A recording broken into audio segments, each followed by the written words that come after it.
Hello, Mr. Nemo. We're back for our Math 7 test study guide video thingamajigger. This is video number 2, and we left off talking about problem number 1 or problem 2 or 3. I'm not sure which one it was on the quiz that you took because we had several different versions of the quiz.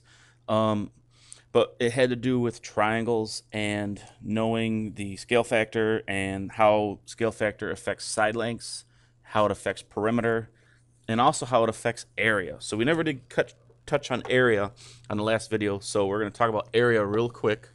If I had a rectangle that was a 4x2, and I had another rectangle, and boy, that doesn't look similar at all. It's early in the morning. Mr. Nemo hasn't had his coffee yet, and just kind of having a tough time with these shapes. That still isn't very good, but it's good enough. So if my scale factor, and as I said in the last video, this is my original, this is going to be my new, and I'm going from a smaller rectangle to a bigger rectangle. Obviously, my scale factor has to be larger than 1 because I'm growing. I can't grow if I'm a fraction. Fractions are less than 1, so they make things smaller. So my scale factor obviously is going to be 1. Has to be bigger than 1. In this case, I'm just going to say my scale factor is equal to 2.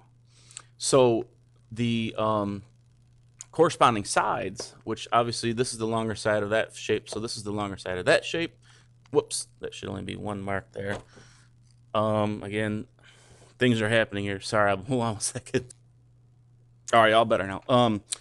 So this side is going to correspond with the shorter side over here.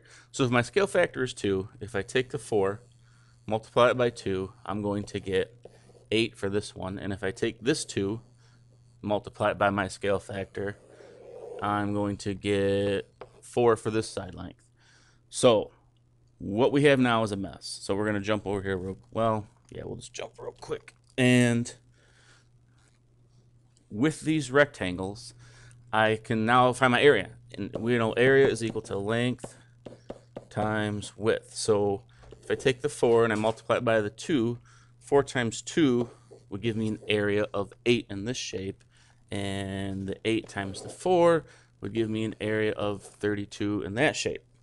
Now, what we need to realize is that our scale factor, which was 2, whenever we want to find how scale factor affects area, we have to multiply the scale factor times the scale factor. So that would be 2 times 2, which would give us 4. Another way of saying it is the scale factor squared, which is the same thing, which is 2 times 2. So if we take that 4, and since we go back to our original shape over here and say we knew the area was 8, and we didn't know what the area of the larger shape was, if we take the area of 8 and we multiply it by our scale factor for the area, which is 4, lo and behold, it gives us the 32. So area is affected by the scale factor, but it's scale factor times scale factor. It gives you a multiplier. And so that multiplier is what you would use to figure out area from one shape to another. Now, if I knew the larger shape, all right, and then I was going to go, let me switch colors here. If I knew it was 32 and I was going to the smaller shape, let's say I had no idea what this one was.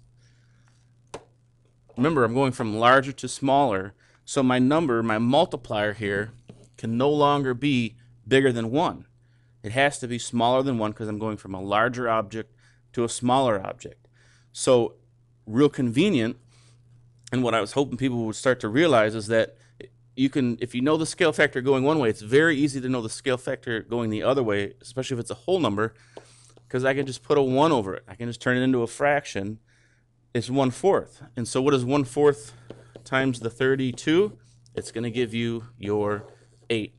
So I hope that's making sense. I hope scale factor is starting to sink in a little bit. We need to know it. And study, study, study.